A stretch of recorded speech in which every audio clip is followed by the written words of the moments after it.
Now I say I had a perfect AI system that could tell me where every ship, aircraft, and soldier was in the world. What are you gonna do with that? So now I know everything. That is overwhelming.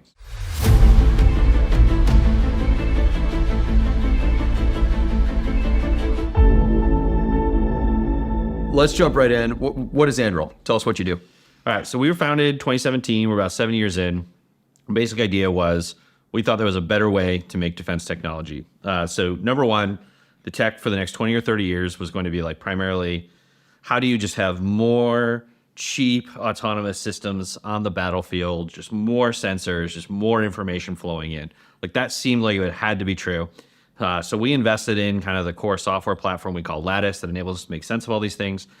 We have built dozens of variety of autonomous products that we fielded over the last 7 years, just an outrageous pace. And we're really working on all aspects of, kind of national security and defense. And how did you guys get onto national defense as the place to go spend your time? Obviously, I know your background, but maybe you can share that. Yeah. So I was at Palantir for about 10 years. I'd been working on a variety of government programs. And then several of the co-founders, so Trey Stevens was also at Palantir, Matt Grimm, our COO, was at Palantir, and we're all really good friends. And we've been talking about doing this idea of there needs to be a next generation defense company. And then Trey and Palmer met through, kind of VC world. And, Palmer was just getting out of Oculus and he was like, the same thing I want to do. And so we decided to, kick this off together. But for me, it's like working in defense it was just obvious the degree to which there was a problem, right? It's like you work in this space, the tech is old, it is not moving fast, it is very lethargic. There are relatively few competitors at this point. It just felt very right to do something different. And it's the sort of thing that once you get into it, the people who are actually serving, just have this patriotic motivation to solve the problem. It's just very, very motivating problem to work on. How did you land on the first product?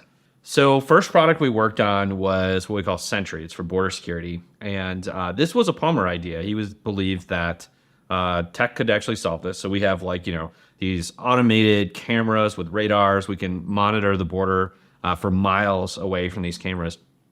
And he was like, this is something we could solve super fast with technology. And it really kind of hit what has ended up being a very good pattern for us is find an urgent problem that actually has a real tech solution that we can apply kind of the cutting edge technologies to. So we, early on, it was 2017, computer vision was just starting to work. It wasn't even really embedded GPUs yet. We were literally taking desktop GPUs and liquid cooling them to get these things to work in a hot desert under solar power. But we were able to go and get a prototype up in about 3 months and then move into a pilot in about 6 months and then full scale in about 2.5 years. So really, really quick timeline. But I kind of fit this problem set of we had a technical insight of how you could do this better.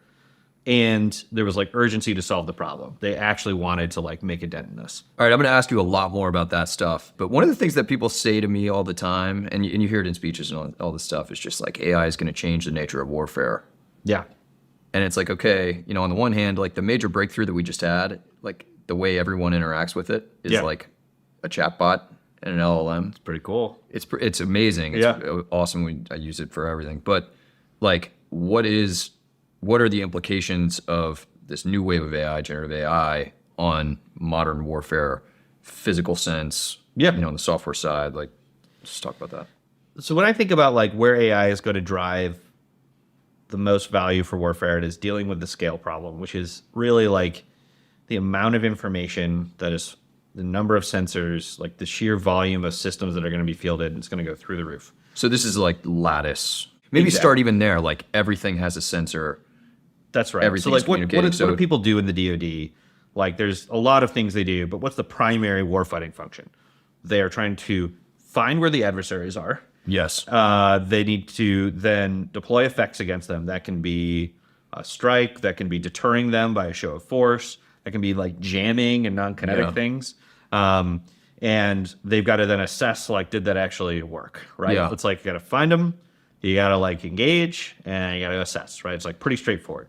That is the primary thing that the military does. And so, okay, what do you need to do that? You need a ton of sensors. You need a ton of information on what is going on with an adversary who's constantly trying to hide from you and deceive you. Yeah. So just huge amounts of information to make that problem as intractable as possible for them to be able to hide, or when they are deceiving, you can figure it out. Yeah, right? yeah, Hard to deceive in every single kind of phenomenology of sensing. And then, okay, now this technology exists, right? The sensors exist. The sensors all exist. The sensors and the sensors are exist. deployed, right? Yep. And they're going to get better, and you're going to be cheaper, and you're going to be able to do more of them. But a lot of the limit of why can't we do more is, what the hell are you going to do with the data? Processing capabilities. Yeah, like processing, but also just like operationally. So, okay, now I say I had a perfect AI system that could tell me where every ship, aircraft, and soldier was in the world. What are you going to do with that? Like, now I know everything. That is overwhelming, right? Yeah. And so then being able to sift through that information to, well, okay, they're maneuvering here. What does that imply?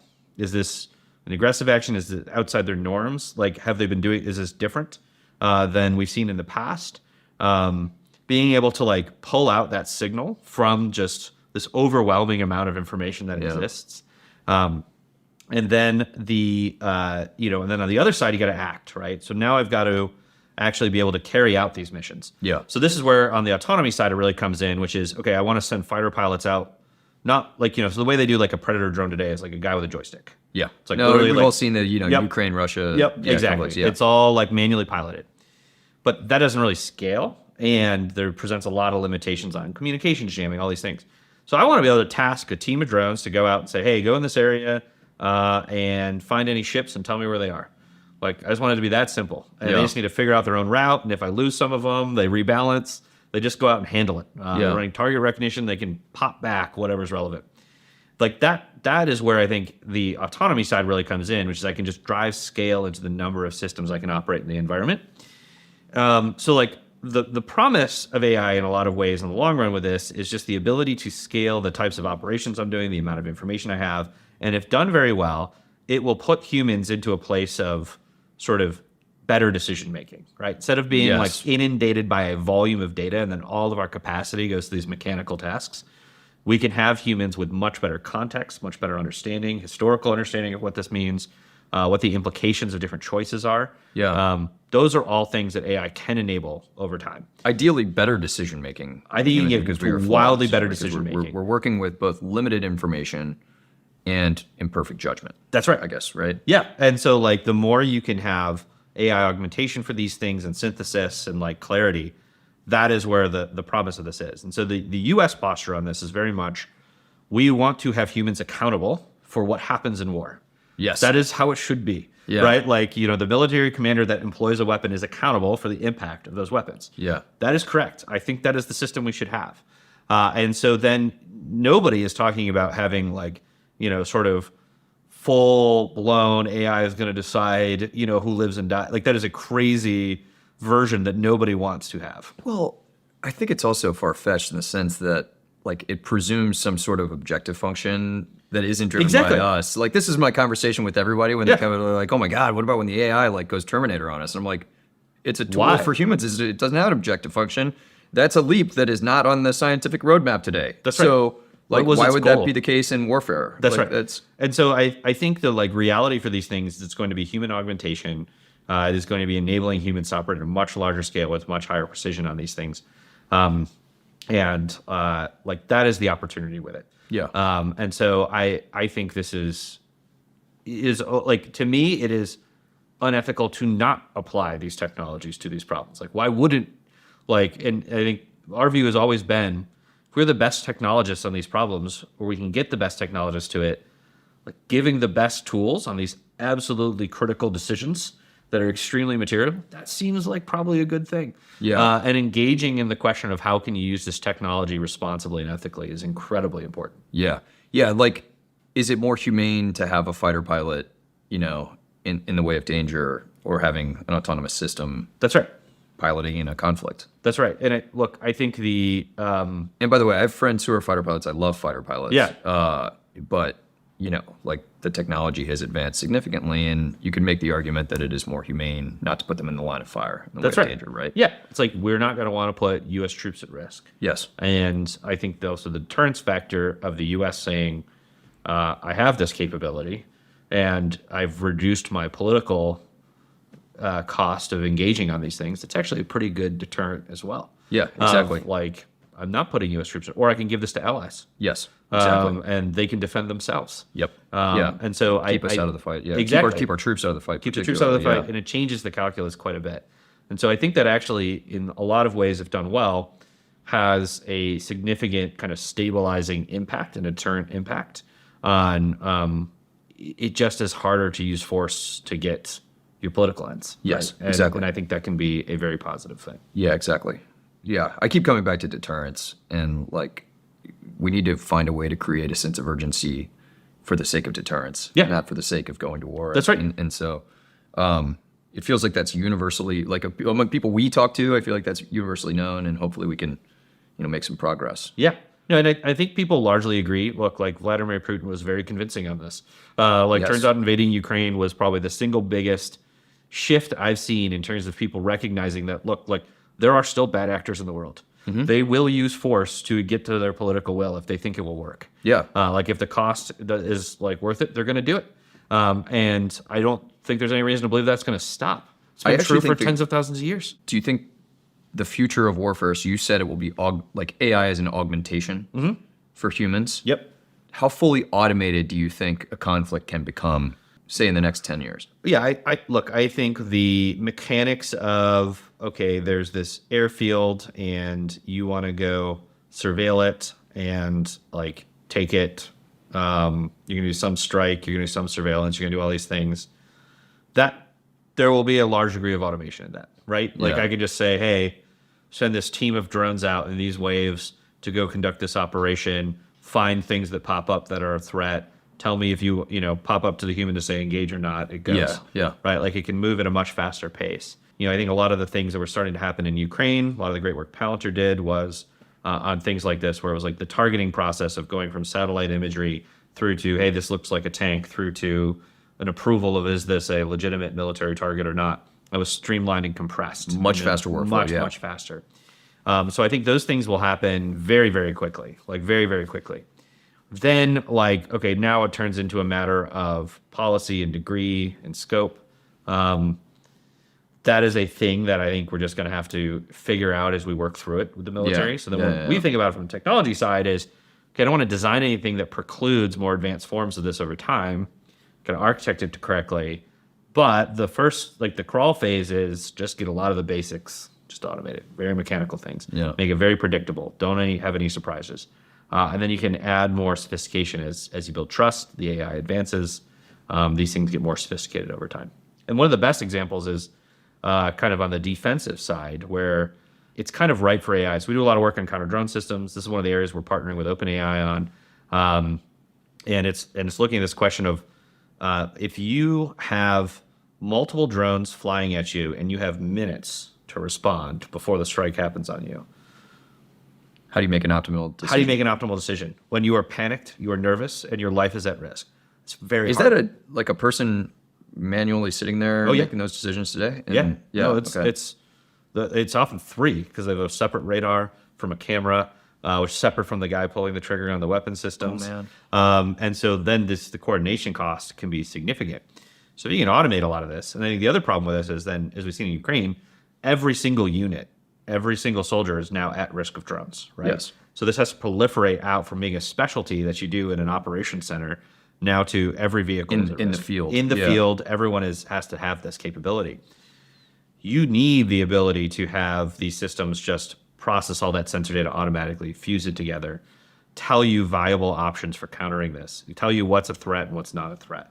Like these are the types of things you need to be able to do, respond with intelligent suggestions, and then have the system just automatically carry it out from there. Yeah. And so like these are the types of problems we're working on where in the defensive side is just, you need it, right? Like there's no choice because the timelines are too short and the urgency is too high. Yeah. And it's a very straightforward area to understand like where technology can really improve the problem. Yeah. Yeah. It's like the highest stakes version of, decisioning that autonomous driving cars are doing today, but with way more sensor information. Yeah. It's not a road.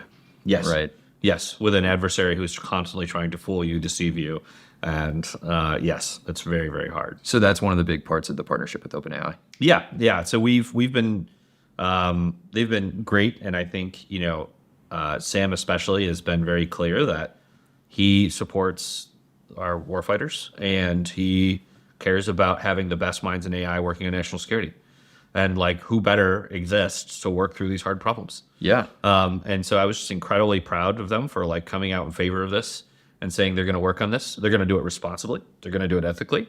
But this is an important problem that the best people should be working on.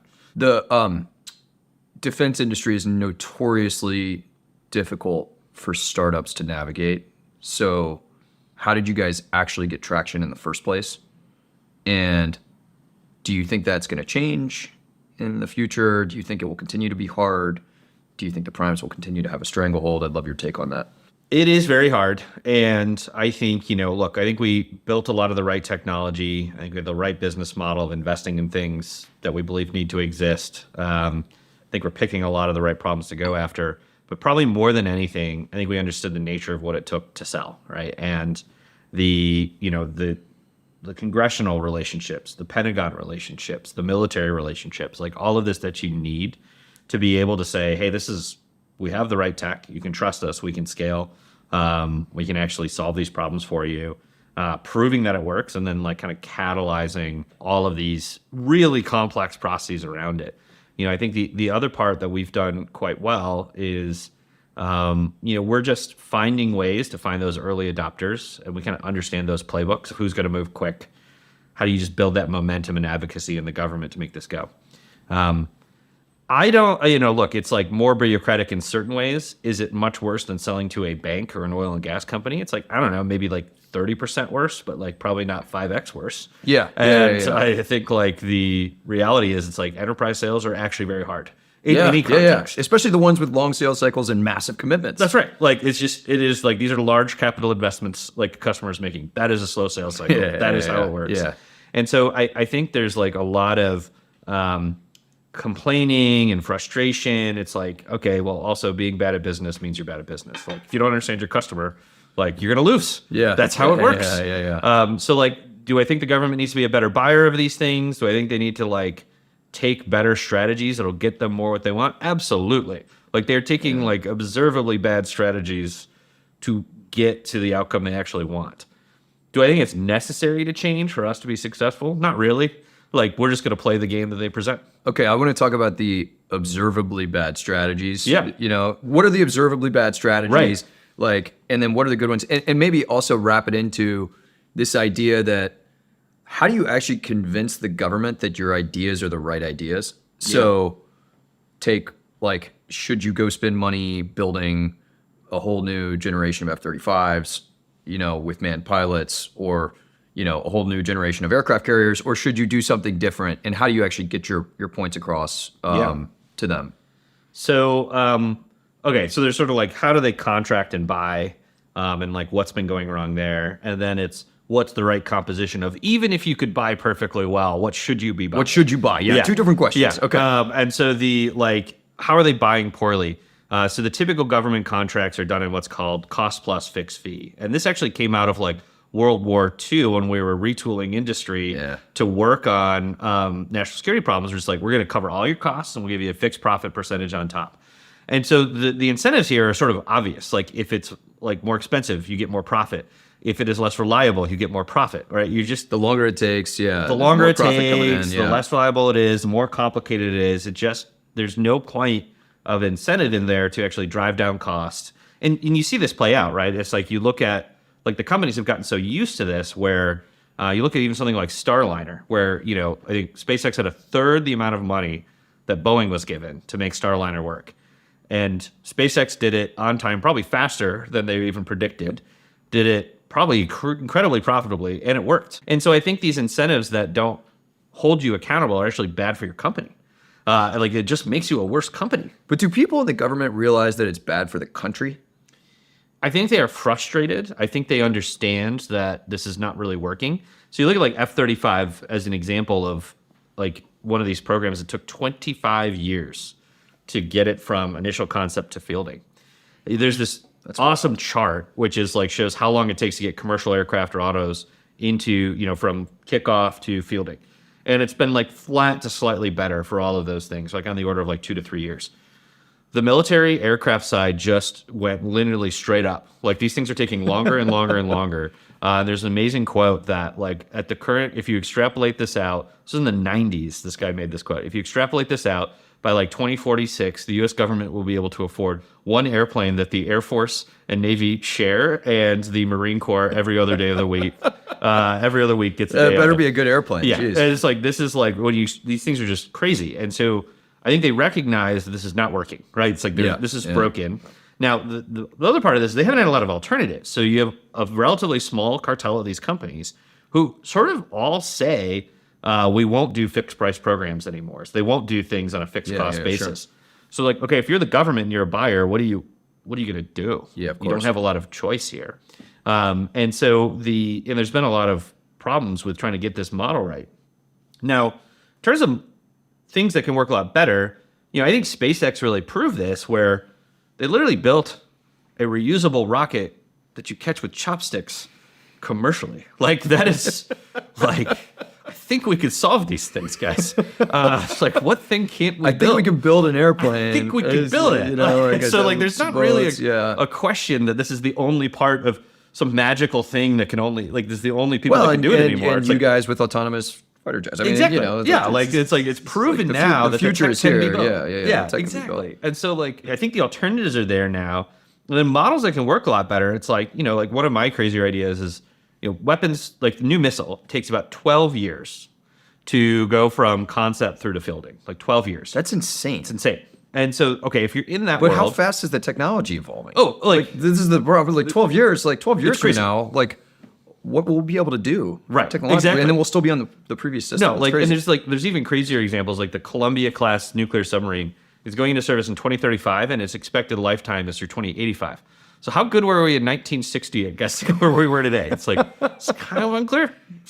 Oh, yeah, we had technology to go to the moon. Yeah, exactly. Pretty good. Like, actually, it was like the the quality of the phone. That was like the computing power of the phone. Yeah. I mean, it's like, and so these timelines just get longer and longer, and it's just this death spiral, these things. Contrast that, cycle of development with China. Like, do they take 12 years? And maybe, like, how does their tech stack up to ours? The single best stat for this is they are running hundreds of tests a year of hypersonic weapons. Right. The U.S. is running like 4. Right. Like anyone who's worked in technology understands like the compounding value of iterating on these things. Like it is just so undervalued. And so, why is that the case? Look, the U.S., all these tests are very expensive, very complicated. There's so much buildup because every test has to go well because we do relatively few tests. So then it increases the risk and the duration that you prep for these tests, and increases the cost. Cycle times are long, And you're just in this vicious negative cycle. Like anyone who's worked in like software understands this, like the old school way of releasing software of like, if you did a yearly release, you try to shove everything you can into that. Yeah. The risk goes through the roof. Quality is a disaster. Going fast has an insane quality of its own, and just how quickly you can learn and how much you can actually reduce costs on these things. And so they're just much more willing to like test and iterate in a way that the U.S. is not right now. And so I think that is like long-term, the biggest thing I worry about for the U.S. is just the pace of innovation, pace of iteration on these things. It probably is the single biggest determining factor of how successful you're going to be over a 20 to 30 year period. How do we create a sense of urgency? Look, like you look at that retooling, we had a 2-year period of Lend-Lease, and the amount of GDP that was spent on Lend-Lease at the time was through the roof. And we weren't at war then, right? Like we were supplying other people. So we had a 2-year head start to recondition U.S. industry around this before we even entered into a conflict. And that's about how long it took. Empirically, Russia, about same duration, about 2 years to retool their industry against defense production. They are now outproducing all of NATO on munitions. Russia.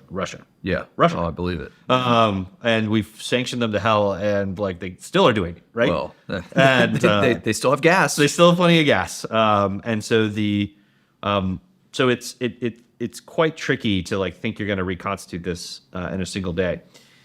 I think the department has a lot of urgency on it. One of the areas where we see it is showing up with weapons. So when you look at these wargaming sort of scenarios, and all these war games are sort of questionable in their own ways, but pretty consistently, the stockpile of key U.S. munitions is exhausted in about 8 days. Like, it's hugely problematic. Yeah. And like that is because we have gone down this path of thinking that we'll be able to have this Gulf War strategy of concluding a conflict in 2 or 3 days, and that's how like we're going to fight our wars. And it's just not true, right? It's like any of these high intensity conflicts. Well, for any adversary that matters. That's right. It's not even close. We've got to be prepared to sustain these protracted conflicts. And that in and of itself is probably one of the best deterrent factors we could have. Exactly. It's like we will not stop. We will not back down. We will have the capacity to withstand anything, right? Like that is a message we need to send to our adversaries worldwide. We have critical gaps on a lot of the kind of constituent parts of the supply chain. This is a national security issue. So I think there is a feeling that this is a problem. Like I don't think anyone thinks like everything's going great. Now the question is like, what are the strategies to get a way out, right? Like I don't think there's any debate that we are on our back foot in terms of like the capacity we need, the mass we need, the types of systems we need. Now, like, how do you get out of it? That's a much harder question, and do it in a way that is going to work with Congress, is affordable, like is actually something we can sustain. The path we're on is probably more incremental than revolutionary, I would say, with like U.S. government, where it's like companies like us are going to come in and win incremental new programs and show that different. Yeah, so we'll be more innovative. We'll be more innovative. I think that flywheel is really starting to go. We still have a volume issue. But it is a major volume issue. And I think on the weapons production side, look, the only solve out of this is to actually tap into the commercial and industrial supply chains that exist. Like, we're pretty good at building cars. We're pretty good at building electronics. Certainly the components that go into the components, for sure. Building a lot of components. Like, we could do this stuff. Yeah. And, like, you could design your systems in a way that take advantage of those commercial supply chains. Like, one example we have is made like a low-cost cruise missile. Yeah. It's very cool, several 100-mile range. And we made the exterior fuselage in this process that's used for making acrylic bathtubs. It's this hot press process. It's like, works great. Like we're making the gas tank. This is a mad scientist thing. It's incredible. It's awesome. And it's like, the fuel tank is made of the same things as the rotomolding. You use it for like making like plastic toys, like, and it works great. Yeah. And there's a huge supply base that's available to do these things. And in contrast it with most of these traditional weapons where it's like overly bespoke components. You're like, it's like, we got to get the dude that knows how to solder this one thing out of retirement. And the supply chains are super deep. Like 4-year lead times on these weapons. Like it's really, really bad once you get into it.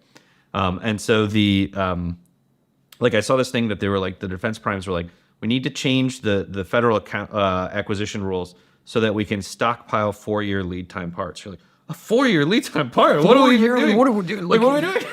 The world has changed in 4 years. Yeah, like what is happening? And so like, I think there's a problem. But then the government doesn't help where they don't allow them to change the components. There's no incentive to change the components. Well, so this is the problem. There's no urgency. It goes back to there's no urgency. Exactly. And so like, look, I think a lot of the traditional players are like patriots and they really care, but it's like they're in a system that doesn't encourage them, support them, or even, I kind of boil it down to like two key things. One is meaningful redirection of resources. So like right now, the amount of money that's actually spent on capabilities like the types of things we're working on is somewhere like between 0.1 and 0.2% of the defense budget. That seems pretty low.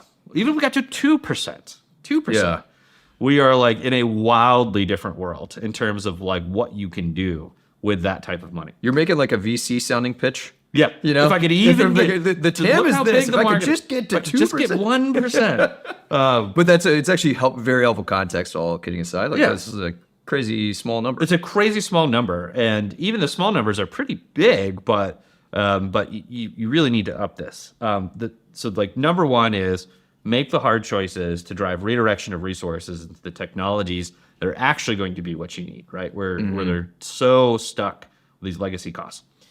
Number two is like every company in the world gets this, which is you need to empower good people to run hard at a problem and put all the things that they need to do it and all the approvals and all of that under their command to just get to yes. And yes. It's very simple, right? That's how every company operates. And like that is how you are successful. Just like empower good leaders to get results and hold them accountable. It is the opposite of how it works in the Pentagon, where every time something has gone wrong, a new process and a new office has been added to check the homework and say no, and they stall progress out.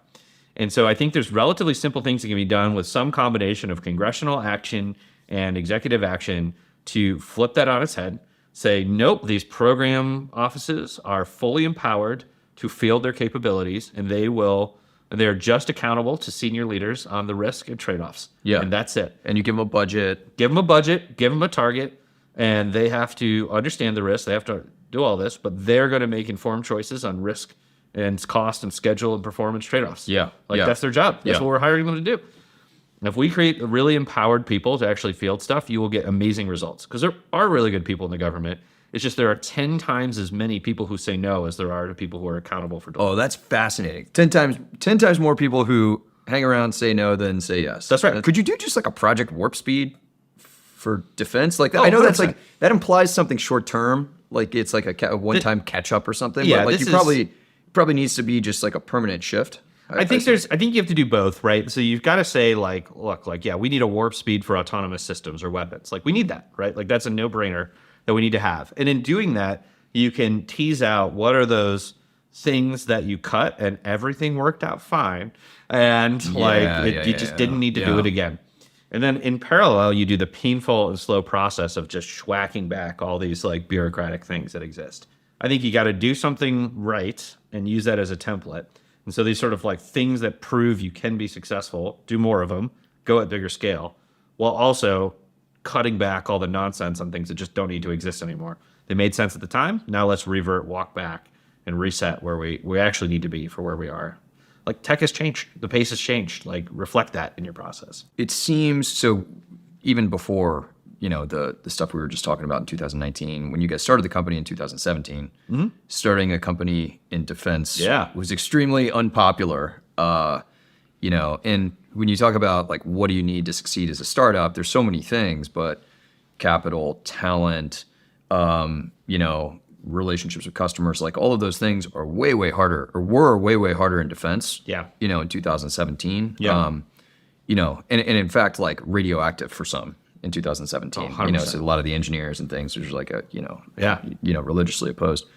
Now it seems that there's this whole new burgeoning interest in defense startups, and we have an American Dynamism Fund, and lots of people are interested. Like, how did that happen? Because it seemed to happen a little bit before Ukraine too. Started to shift just before Ukraine. Yeah. What was the cause of that? So yeah, when we started, I mean, the number of VCs who gave us like ethics interviews or just said no, or look, like my crass take is that Silicon Valley is like quite mimetic the VC world as well. And once the mainline funds like you guys, Founders Fund, General Catalyst, all came out and said we're doing this, and like our valuation was high enough, then everyone was like, Then they got it. chase. Yeah, then they got it. So Yeah, I think yeah, that was like yeah. step one. It was sort of normalized. Yeah. Like the mainstream VC funds were saying, no, we're doing this. This is important. I know Mark put out like a post on it at the time. And so I think that was like kind of this snowball then of, okay, this is succeeding. It's actually okay. Everyone's been told it's okay. And then there was this catalyzing event around Ukraine. And then I think on the why so many defense tech startups, it's like, look, like this stuff it's really like, I think it's very important work. It's also, as an engineer, just some of the hardest and most interesting problems you're going to work on. Yeah. So I think a lot of engineers grew up looking at skunkworks and seeing like the SR-71 Blackbird, like all these like wild things that the U.S. was able to pull off. And it was just like, that was your inspiration growing up as an engineer. Yeah. Like this stuff is iconic. People want to work on these things. And so I think it just really mobilized people who really cared about this. And then you have a ton of vets who are leaving the military and just want to solve problems that they encountered. Yeah. And so you just have all these kind of, kind of a ton of interest in working on it. Now a ton of capital because it's, they've seen our success. They know it can be done. And then just the social normalization of the whole thing really flipped the narrative. Yeah. And I would say the evolution of the sort of primitives for technology, has actually advanced the opportunity big time, right? So 100%. like a lot of the dollars that would go to something like an aircraft carrier, which is untouchable for a startup, Yes. should go to smaller form factor, attritable, fully autonomous, equipment. You're 100% right. And this has been a big part of our strategy on this has been like, we are leaning into everywhere where there's commercial investment. And so many of the things that historically have been like defense exclusive are no longer the case. Totally. Like one of the examples of this is we built this like electronic warfare system. It's really cool. It's a jammer, senses, jams, radio signals.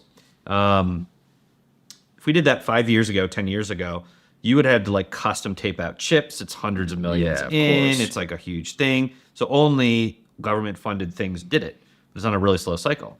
Well, now with all the 5G tech, this is like it's the almost performance like of these things is through the roof. Yeah, you can just exactly. take commercial parts. Yeah. And then just being the fastest to integrate and understand how to utilize these technologies becomes the advantage. Same with AI. It was like, we don't do AI model research. Yep. We don't need to.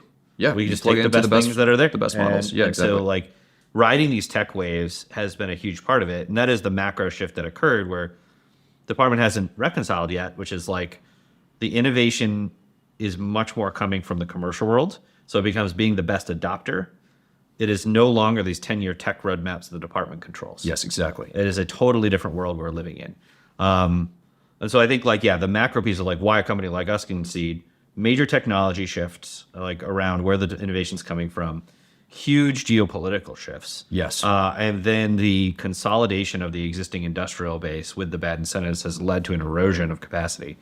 And so like you kind of combine all these things together and you're like, the conditions were sort of set for like us to be successful on. Yes. I don't think we could have done it 5 years or later.